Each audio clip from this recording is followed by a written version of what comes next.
Okay, tunasonga mbele na episode ya pili. Katika episode ya kwanza nilieleza na niliwakumbusha kwamba hapo chini katika ukurasa wa kusubscribe kuna channel ambayo imeandikwa PVP Media Recaps. Hiyo channel unatakiwa kuigusia alama ya kusubscribe kwa sababu ni muhimu sana. Lakini katika hii episode ya pili, Mwamba Hissan alipotokea kule katika maeneo ya mti, basi moja kwa moja karudi mpaka nyumbani. Kumbuka kwamba leo ilikuwa ni siku yake ya ndoa, lakini alikwenda kucancel kabisa ndoa yake. Akamwambia huyu mwanamke alikuwa anatarajia kufunga naye ndoa kwamba kwa sasa nataka ni focus na masuala ya michezo pekee, kwa sitaji kufunga ndoa na mtu yoyote yule. Kumbuka kwamba ametoka kukutana na mzimu wa mpenzi wake wa zamani, kwa jamaa anajisikia vibaya sana. Lakini huyu mwanamke alikasirika sana, akamlamba Mwamba kibao kwa sababu jamaa amemwandaa kutokea siku ya kwanza, ameenda kumtambulisha mpaka kwa wazazi, afu siku ya leo anamkataa mbele ya watu. Mwamba Jongwang alipoweza kupata hizo taarifa alikasirika sana na kusema kwamba umefanya maamuzi ya kipumbavu kupita kawaida. Yaani unaamini masuala ya mizimu yanakukatisha katika kufanya mambo yako ya watu wanaoishi? Mwamba Hissan akasema kwamba hakuitambua maana kabla, lakini kwa sasa hivi anaelewa maana, ndio maana ameamua kucancel kabisa ndoa yake. Hii kitu limuumiza sana huyu Mwamba Jongwang kwa sababu anaona ni mambo ya kipumbavu sana jamaa ameweza kuyafanya. Lakini pia Hissan akamwambia Mwamba Jongwang kwamba kuna mtu ambaye yuko kando yako, inaonekana kwamba ni mzimu ambaye wa kila wakati anakufuatilia. Jamaa akageuka kando kidogo akatazama, lakini pia akawa anakumbuka siku moja bana, kamkumbuka sana girlfriend wake ambaye alikufaga katika ajali moja mbaya sana ya gari. Moja kwa moja jamaa akachanganyikiwa, akaenda mpaka kwa bidada Ganso na kumwambia kwamba ni kweli wewe unaweza kuona mizimu. Lakini Mwamba alipofika bidada alikuta amechoka sana, na wakati huo kuna mzimu mwingine ukawa umeweza kumvaa. Mwamba alipoweza tu kumgusa bidada, basi ule mzimu ukawa umeweza kutoka, lakini bidada amechoka vibaya mno, akawa anamwegamia tu Mwamba. Jamaa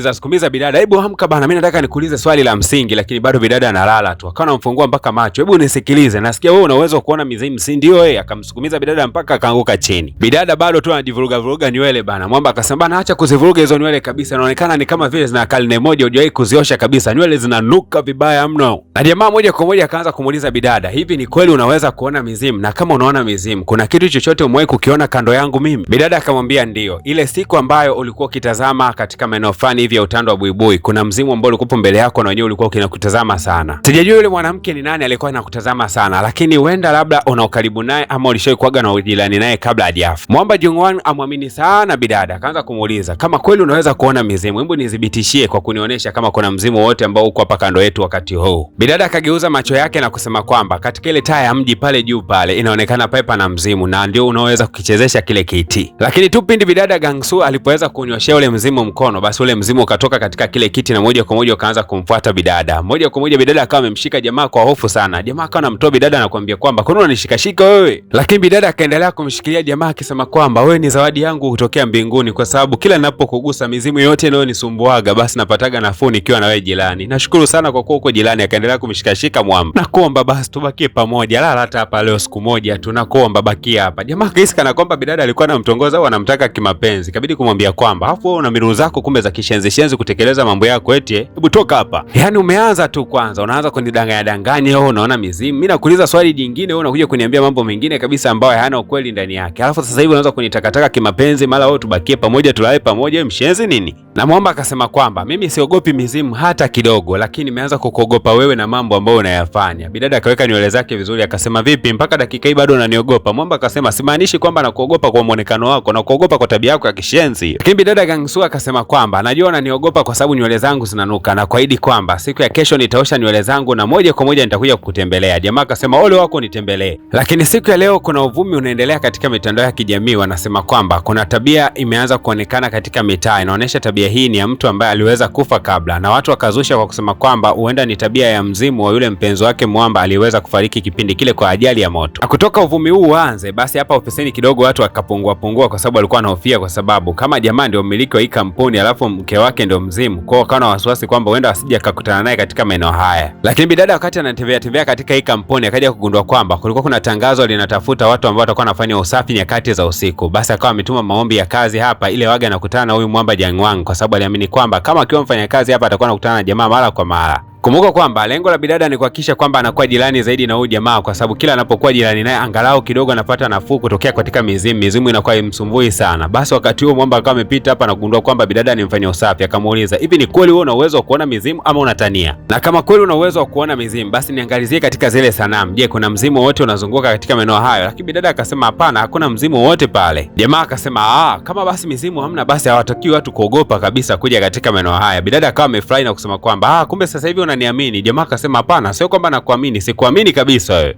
Leo bwana, katika shule moja hivi ya watoto wa kike walikuwa wakifanya ibada fulani hivi ya kuweza kurudisha nafsi ya mtu aliyeweza kufa ili waweze kumsikia nini ambacho anaweza kuongea. Kumbuka kwamba wanafunzi wanapenda sana majaribio, na lengo lao kubwa hasa ni kuhakikisha kwamba wanamjua ni nani ambaye alihusika katika kifo cha huyo rafiki yao mpendwa ambaye walikuwa wakimpenda sana zamani. Rafiki yao huyo anayeonekana katika picha alikuwa anafahamika kama Onso. Basi katika kufanya ibada hii wakaanza kuuliza, je, Onso yupo katika maeneo haya? Basi ile karatasi ikawa inajitembeza yenyewe na kusema kwamba ndiyo yupo, na kama yupo anaweza katueleza sababu ya kifo chake ilikuwa ni nini hasa. Lakini mizimu ilikuwa na nguvu kweli kweli, mpaka karatasi ikaanza kutikisika. Ibada ilikuwa ni nguvu sana, na ile peni ikawa imeweza kuzunguka na moja kwa moja ikawanyoshea wale wadada watatu walikuwa hako kando yao. Hapa kwa lugha nyepesi ni kwamba hawa ndio waliweza kuhusika katika kifo cha huyo msichana ambaye anafahamika kama Onso. Lakini dakika hizo hizo mwalimu wa kipindi alikuwa anaingia hapa na kusema kwamba kila mwanafunzi akae katika siti yake, kwani anaanza kufundisha kipindi katika nyakati za jioni. Kwa kila mwanafunzi arudi katika siti yake. Lakini hawa wadada watatu ambao walihusika katika mauaji walipokuwa kitazama katika dirisha walianza kuona maruerue. Katika kutazama simu zao ghafla tuko na jumbe zikawa zimeweza kuingia, na walikuwa wametumiwa picha wakiwa wamekaa darasani hapo hapo. Nani aliweza kuwapiga picha wakawa waelewi, lakini pia wakaweza kumuona mzimu wa yule mwanamke ambaye waliweza kumuua. Hii inamaanisha kwamba mzimu umerudi kuja kulipa kisasi. Wanafunzi walipitia kisanga kizito sana siku ile darasani, na moja kwa moja akakaa mpaka kikao na kuanza kujadili kuhusiana na hiyo picha ambayo imeanza kutapakaa katika mitandao ya kijamii ikionyesha kuna mzimu fulani katika maeneo fulani vya sanamu. Na mjadala mkubwa ulikuwa ni kwamba huenda bidada Onso anatuchukia sana, anataka kuja kulipa kisasi chake. Lakini yule msichana alikuwa na miwani akatuliza na kuambia kwamba hii ni mchezo bana unaochezwa na mtu, ameweza kutufanyia hayo mambo, lakini si kweli kabisa hayo mambo. Mwingine akasema kwamba mtu aliyekufa hana chochote cha kuweza kutufanya, alafu ile ilikuwa ni ajali tu, kwa hata sisi hatukuweza kuhusika kumuua. Na mjadala ukawa ni kwamba wanatakiwa kutembelea katika lile eneo ambayo inaaminika kwamba walipokuwa wamepiga picha na ghafla tu ile picha ya mzimu kama ijitokeza kwa nyuma yao. Basi moja kwa moja wakataka kuelekea huko. Lakini siku ya leo pia na bidada alikuwa anaingia ndani ya mjengo kwa sababu ana zamu ya usafi hapa. Bidada alisafisha sana mazingira, lakini pia alikuwa anahangaikia kuweza kumuona yule mzimu ambaye yupo katika maeneo haya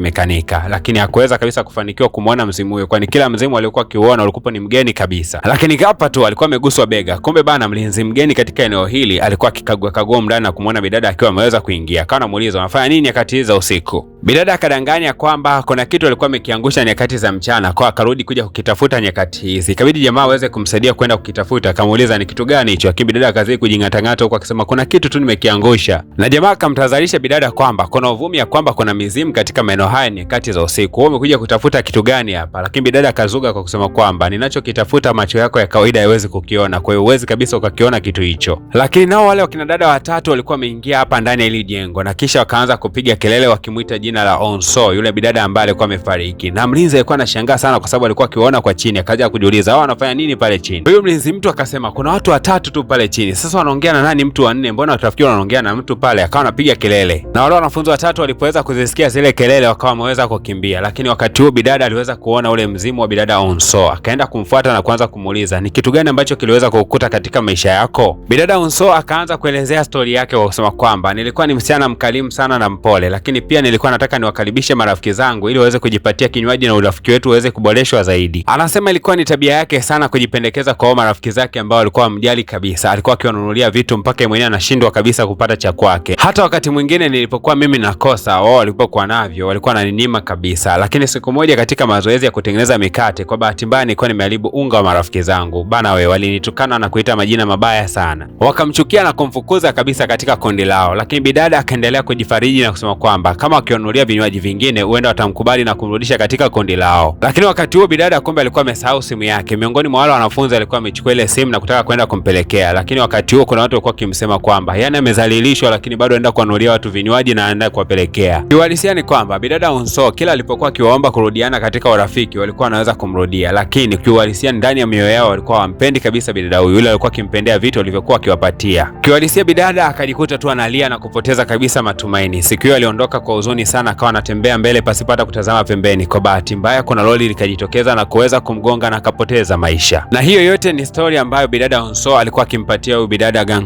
Ho. Na alipoweza tu kuipata story hii moja kwa moja akaelekea katika ile madarasa ambao hawa watoto wa kike walikuwa wakisoma. Bwana, kumbe bana ile picha inayoonyesha hawa wanafunzi watatu walikuwa wamepiga picha alafu nyuma yao kuna mzimu. Ni picha ambayo kuna mwanafunzi alikuwa ameedit. Alikuwa anafahamu namna gani walikuwa wakimnyanyasa yule mwanafunzi ambaye alifariki. Akaeleza wazi kabisa kwamba lengo lake lilikuwa ni kuwafanya hawa wanafunzi mafunzo waweze kutubu kwa kile ambacho walikuwa wamekifanya, kwa sababu hawakufanya jambo zuri kabisa. Lakini bado hawa bidada walikuwa ni majeuri kweli kweli, hawakutaka hata kuomba msamaha, licha ya kwamba kila kitu ni kama kimeweza kuwekwa wazi. Baadaye kidogo wakiwa wameketi kidogo kando ya shule, wakaweza kupokea jumbe tofauti tofauti zikisema kwamba nipo kando yenu. Mpaka kufikia hapo akagundua kwamba wako katika hatari kubwa, na kama wakiita mizaa watajikuta siku moja wanapoteza maisha kimasiara. Wote wakaanza kuangusha machozi wakiomba toba kwa kile ambacho walikuwa wameweza kukifanya, mpaka bidada akapoteza maisha. Na ghafla tu kuna friji ambayo ilikuwa iko kando yao ikaonekana kuwa imeweza kutikisika, na vile vinywaji vitatu vikaweza kutoka pale ndani, na hii ilikuwa ni ishara ya kwamba bidada alikuwa amewapatia hivyo vinywaji kama mzimu. Bidada kama kawaida yake, licha ya kwamba alipoteza maisha kwa sababu ya hawa ndugu, lakini yeye bado aliendelea kutabasamu na kusema kwamba nimewasamehe, kisha akawa amepotea na moja kwa moja akaelekea safari yake ya ahera. Hasa stori zote ambazo zilikuwa zikiendelea pale katika kampuni ya Mwamba Jiangwang basi zikawa zimekwisha kabisa, na watu wakazidi kutembelea katika maeneo haya na wakaanza kuamini kwamba katika lile eneo kama ukifanya ibada basi mambo yako yatakwenda kufanikiwa. Lakini bidada kama kawaida, kazi zake za kufanya usafi zikawa zinaendelea kama kawaida. Leo bwana yule mlinzi anayefahamika kama Kang Woo akaweza kumfuata bidada na kumwambia kwamba naomba tuambatane tuelekee nyumbani, kwa sababu mimi na wewe tunaishi vyumba vya jirani tu. Unadhani itakuwaje? Tukutane katika episode ya 3. Kumbuka kwamba unatakiwa kugusa alama ya kusubscribe katika channel yetu ya PVP Media Recap. Unachotakiwa kukifanya, unashuka hapo katika ukurasa wa kusubscribe, kisha utagusa alama ya kusubscribe. Baada ya hapo